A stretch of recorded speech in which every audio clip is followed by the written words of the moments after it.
house at a county auction for just $100.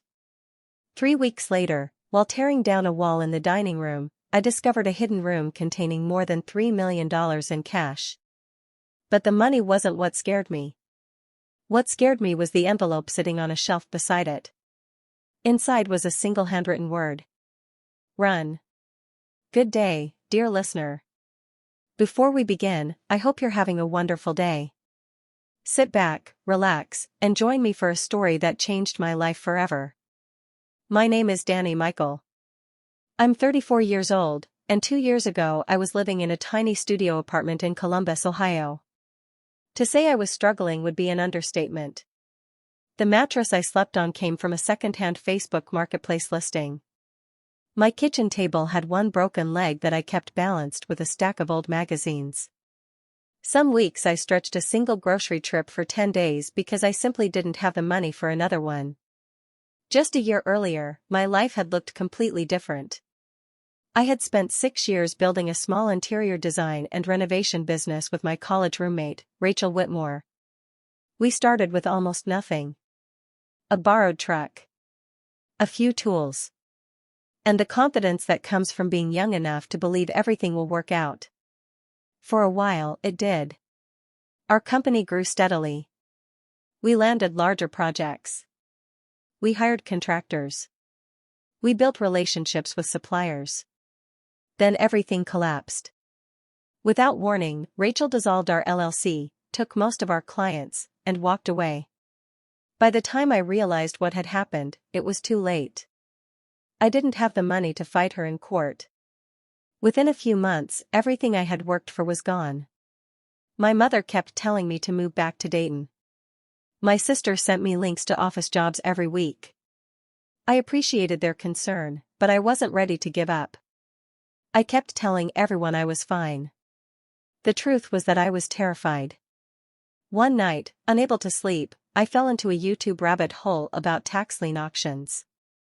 I watched video after video of people buying abandoned properties for shockingly low prices. Most of the properties were disasters. Some had severe structural damage. Others came with legal complications. But every now and then someone found a hidden gem. I didn't have much money left. In fact, I barely had any. But I had experience renovating houses. That was the one thing nobody could take away from me. A week later I found a listing for a property at 414 Donner Street in a small town called Midhaven, about 40 minutes outside Columbus. The details were simple. 3-bedroom craftsman bungalow. Built in 1931. Owner deceased. Minimum bid, $100. According to county records, the owner was a man named Steve Gabriel. He had died in 2019. No will. No immediate family. No heirs anyone could locate. The county had been trying to dispose of the property for years. Nobody wanted it. On the morning of the auction, I was the only bidder. For $100, the house became mine. I remember driving out to see it that same afternoon. It was late October. The trees lining Donner Street were covered in orange and red leaves. The neighborhood itself was quiet and surprisingly beautiful. The house wasn't. The roof looked tired. One front window was covered with warped plywood. Dead weeds filled the yard. Paint peeled from the siding. At first glance it looked hopeless. But I've spent enough time around old houses to know the difference between a house that's dying and a house that's simply been neglected. This one had good bones. The foundation appeared solid. The roofline was straight. The original porch columns were still standing. As I walked through each room with a flashlight, I could already picture what it could become. For the first time in months, I felt something I hadn't felt in a long while. Hope. I moved in 3 days later. The first week was exactly what you'd expect. Dirty. Exhausting. Uncomfortable. I spent my mornings tearing out damaged materials and my evenings cleaning up debris. The bathroom floor had water damage. The kitchen needed almost everything replaced. The basement looked like it hadn't been cleaned in decades. Still, I enjoyed the work. Every repaired wall felt like proof that I wasn't finished yet. That my life wasn't finished yet. 3 weeks into the renovation, I was working in the dining room. The room shared a long interior wall with the hallway. I was inspecting the drywall when I absent-mindedly tapped it with my knuckles. Tap. Tap.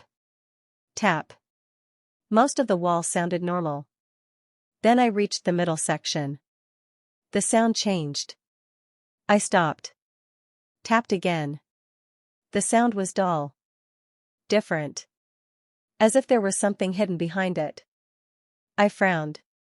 Old houses sometimes have strange construction features. I told myself not to overthink it. But for the next 3 days, I couldn't stop thinking about it. Eventually, curiosity got the better of me. I grabbed my stud finder and slowly moved it across the wall. The readings didn't make sense. The device showed a large rectangular section behind the drywall. A section almost 6 feet tall. Roughly the size of a doorway. My pulse quickened. I stared at the wall for several seconds. Something was back there. Something intentional. I went outside and sat in my truck. I don't know why. Maybe some part of me already sensed that whatever was hidden behind that wall was going to change my life. Eventually I went back inside. I picked up a pry bar. Found the seam. And started pulling. The drywall gave way surprisingly easily. Dust filled the air. A hidden door slowly appeared. I froze. For a moment I simply stared. Then I pulled the door open. Behind it was a room. A room that didn't appear on any floor plan. A room nobody had told me existed. The space was small. Maybe 8 feet by 6 feet. A single light bulb hung from the ceiling. The floor was concrete. The air smelled faintly of cedar and old metal. But none of that mattered. Because against the far wall sat 12 identical black duffel bags. Every instinct told me I should leave immediately. Instead, I walked forward. Slowly. Carefully. I unzipped the nearest bag. My heart nearly stopped. Cash. Stacks and stacks of cash. Hundreds. 50s. 20s. Bundled neatly together. I opened another bag. More cash. Then another. The same thing. Every bag contained money. An impossible amount of money. I sank onto the concrete floor and simply stared. I don't know how long I sat there. Minutes. Maybe longer. My brain couldn't process what I was seeing. Then I noticed something else. A small wooden shelf mounted on the wall. And sitting on that shelf was an envelope. Plain white. Sealed. No writing on the outside. I picked it up. My hands were shaking. For some reason, opening that envelope felt more frightening than opening any of the bags. The seal cracked. Inside was a single card. Nothing else. No explanation. No signature. No date. Just one word written in neat black handwriting. Run. I read it once. Then twice. Then a third time. A chill crawled up my spine. The room suddenly felt colder. Smaller. The money no longer felt exciting. It felt dangerous. Very dangerous. I looked around the hidden room again. The bare light bulb. The concrete floor. The bags. The envelope. Someone had built this room deliberately. Someone had hidden this money deliberately.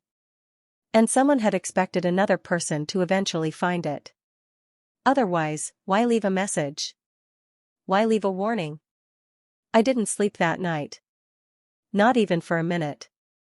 I locked the hidden room as best I could and sat at the kitchen table with a cup of coffee growing cold in front of me. Outside, the darkness slowly faded into morning. I kept staring at that card. One word. Run. The question that haunted me wasn't what it meant. The question was who had written it. And why? The next morning, I decided to learn everything I could about Steve Gabriel. I had a feeling the dead owner of the house was about to become the most important person in my life. And I was right. The next morning, I drove to the Midhaven Public Library. I considered going straight to the county courthouse, but something told me I wasn't ready for official questions yet. I needed information first. The library was small and quiet, the kind of place where every creak of a chair seemed louder than normal. An elderly librarian named Mrs. Garvey helped me access the local newspaper archives. She didn't ask why I was researching Steve Gabriel. For that, I was grateful. I spent nearly 4 hours scrolling through old newspaper records. At first, I found almost nothing. Steve Gabriel seemed to have spent most of his life avoiding attention. Then I found 2 mentions. The first appeared in a zoning notice from 2003.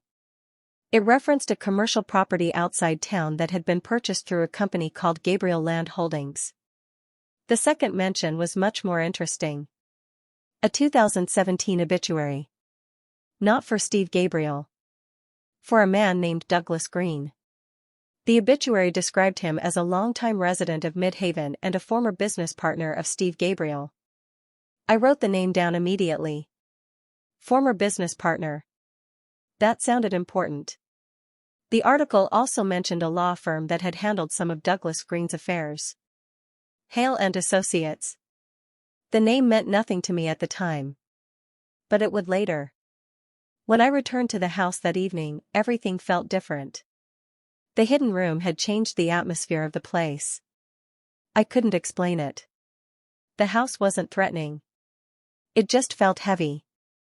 As if it were carrying secrets. The next day I counted the money. Every single dollar. It took nearly 7 hours. I worked carefully, creating stacks across the kitchen table. When I finally finished, the total came to just over $3.1 million. I checked the number twice. Then a third time. $3,126,000. I stared at the figure for a long time. That amount of money could change an entire life.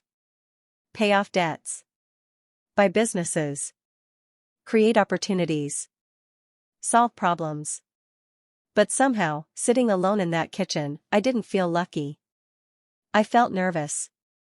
Because money doesn't hide itself inside secret rooms. People hide money. And people eventually come looking for it.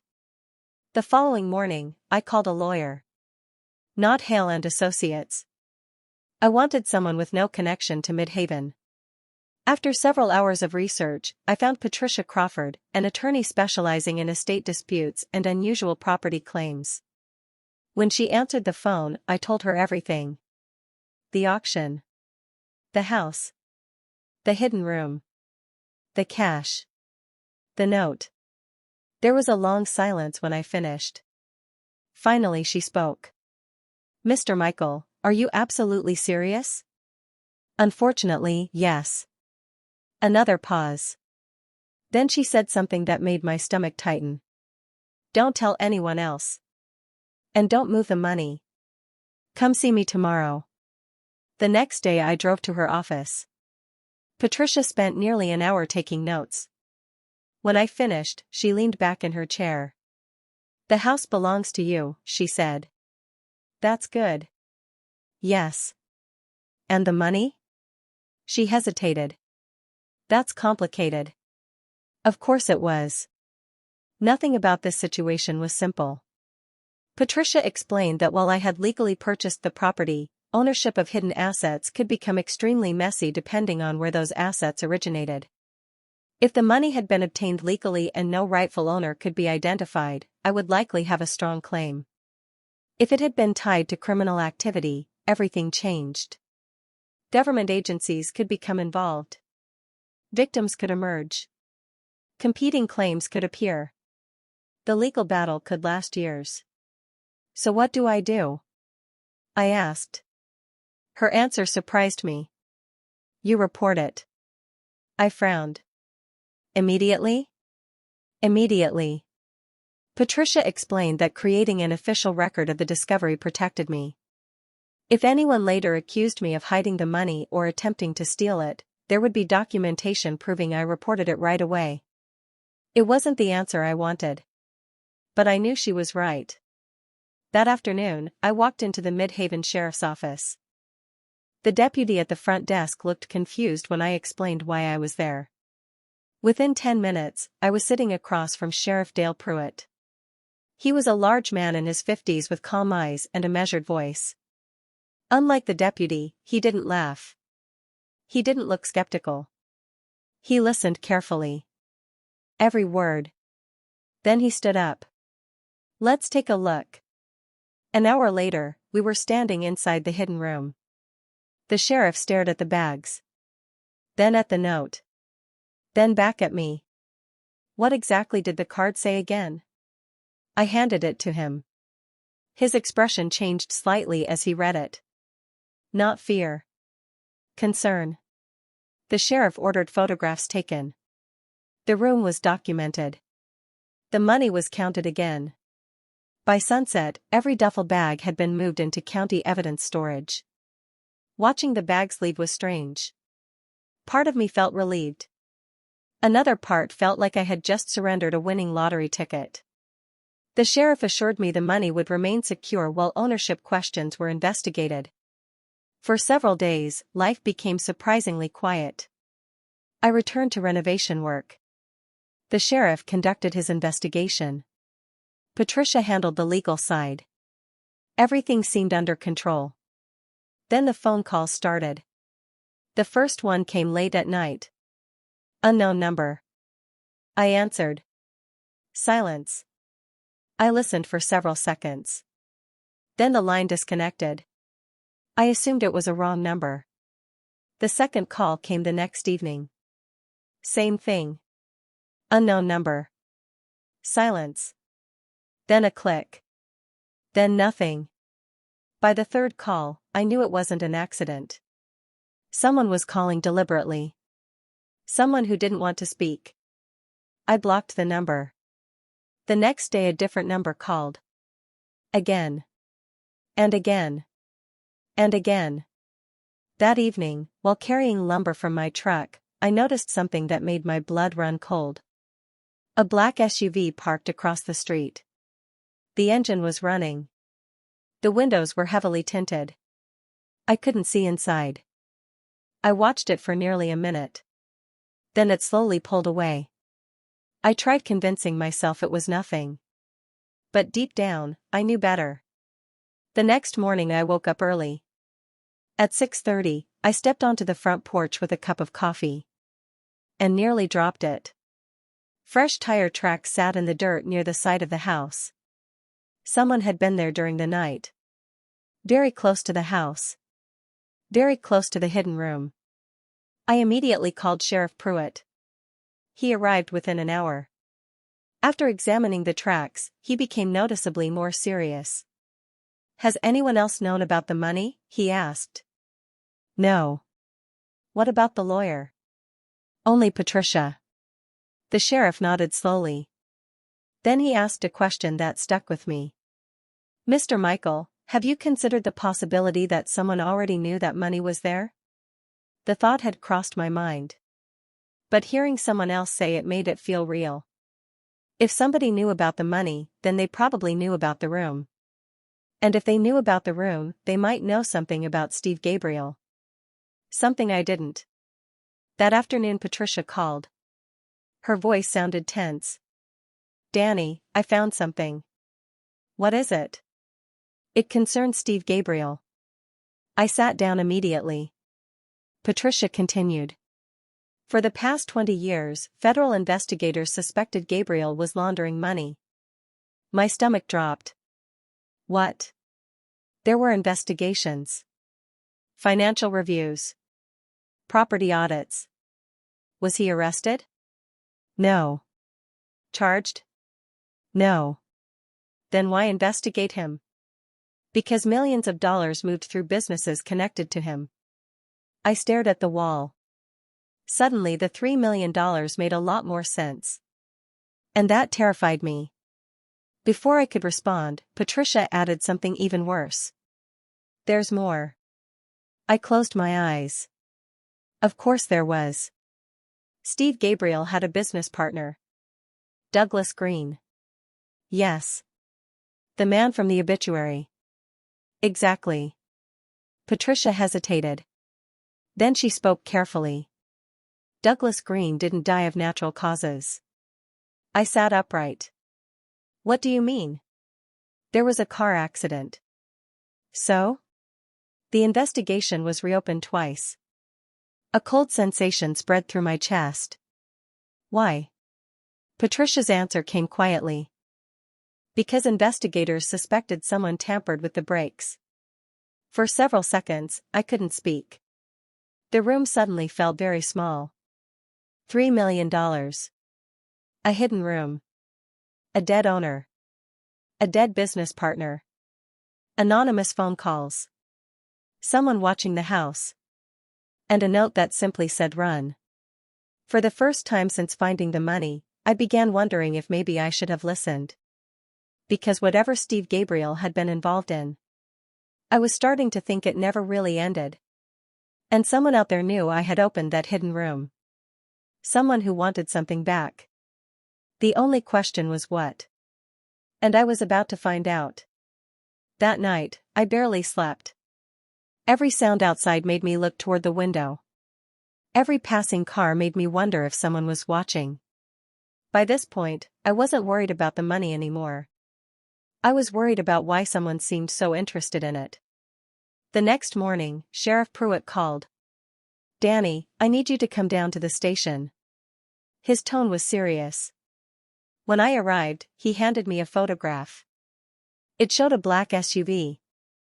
The same one I had seen parked across the street. We pulled footage from a traffic camera 2 blocks away, he said. Do you know who owns it? The sheriff nodded. That's the problem. My stomach tightened. The SUV belongs to Martin Hale. The name sounded familiar. Then I remembered.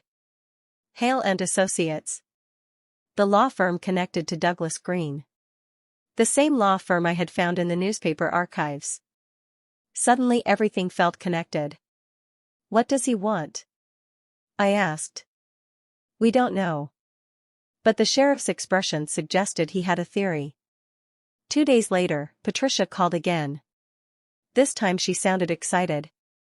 Danny, I found something in probate records. I drove to her office immediately. When I arrived, she placed a thick folder on her desk. Inside were copies of letters, financial statements, and court filings. Most of it was difficult to understand. Then Patricia showed me one document. A handwritten statement signed by Steve Gabriel 3 months before his death. I read it twice. Then a third time. The statement claimed that someone had stolen millions of dollars from a business partnership years earlier. A partnership involving Steve Gabriel, Douglas Green, and Martin Hale. The missing money had never been reported. Never recovered. Never discussed publicly. Because all 3 men had reasons to keep quiet. According to the statement, Steve eventually discovered that Hale had been secretly diverting funds through shell companies. When confronted, Hale denied everything. The partnership collapsed. Douglas Green died shortly afterward. And Steve spent the next several years hiding evidence. Evidence he believed would eventually expose the truth. I looked up from the document. The money. Patricia nodded. The hidden room wasn't created to hide wealth. Then why? To hide proof. A chill ran through me. Suddenly the note made sense. Run. Not because of the money. Because of whoever wanted the evidence. I immediately called Sheriff Pruitt. Within hours, investigators reopened several old files connected to Hale. For the first time in years, people started asking questions. The response was immediate. That evening, someone broke into my house. I arrived just after sunset. The front door stood open. My heart nearly stopped. I grabbed my phone and called the sheriff before stepping inside. The house had been torn apart. Drawers emptied. Cabinets opened. Furniture overturned. Whoever had entered wasn't looking for valuables. They were searching. Searching desperately. Then I noticed something strange. The hidden room hadn't been touched. Not the walls. Not the floor. Not the shelf. Nothing. Which meant whoever broke in already knew the money was gone. They were looking for something else. The evidence. The sheriff arrived 20 minutes later. After examining the scene, he came to the same conclusion. "They're panicking," he said. "Who?" He looked directly at me. "The people who thought the secret would stay buried." The following week became a whirlwind of investigations. State authorities became involved. Then federal investigators. Documents connected to Steve Gabriel's businesses were reviewed. Old financial records resurfaced. Bank accounts were traced. Shell companies were identified. The deeper investigators dug, the worse things became for Martin Hale. Then came the breakthrough. A storage unit registered under one of Hale's former companies. Inside were boxes of records stretching back 20 years. Contracts. Ledgers. Transfers. Everything. Enough evidence to prove that millions of dollars had disappeared through fraudulent transactions. Enough evidence to explain why Steve Gabriel had been so afraid.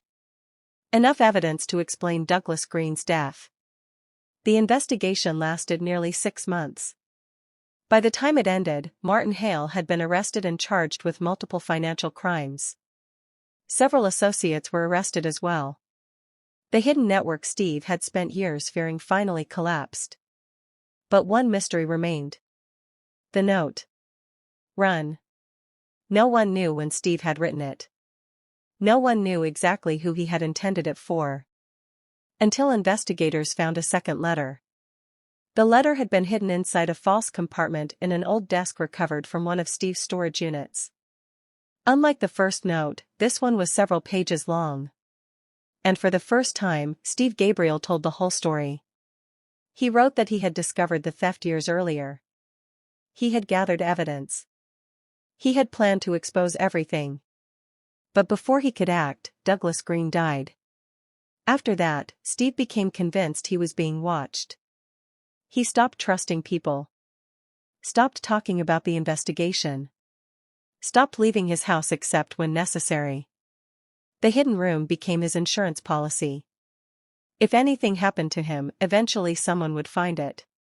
Someone honest. Someone with no connection to the past. Someone who might finish what he couldn't. Near the end of the letter, Steve wrote something that stayed with me. "If you are reading this, then fate has chosen you instead of me. The money is not the important part. The truth is. If you found this room, please don't let the truth die with me." I sat quietly after reading those words. For a long time. Because suddenly Steve Gabriel wasn't a mystery anymore. He was just a frightened man who had carried a burden alone for too many years. A man who had been trying to do the right thing. The legal process surrounding the money took almost a year. Most of it was reviewed by courts and investigators. Eventually, after every claim had been examined and every investigation completed, a final decision was reached. A portion of the money was connected to fraudulent transactions and was distributed through court orders. The remaining funds, because they had been legally discovered inside property I had purchased and because no valid ownership claims remained, were awarded to me. I won't tell you exactly how much. Only that it was enough to change my life. I paid off every debt I had.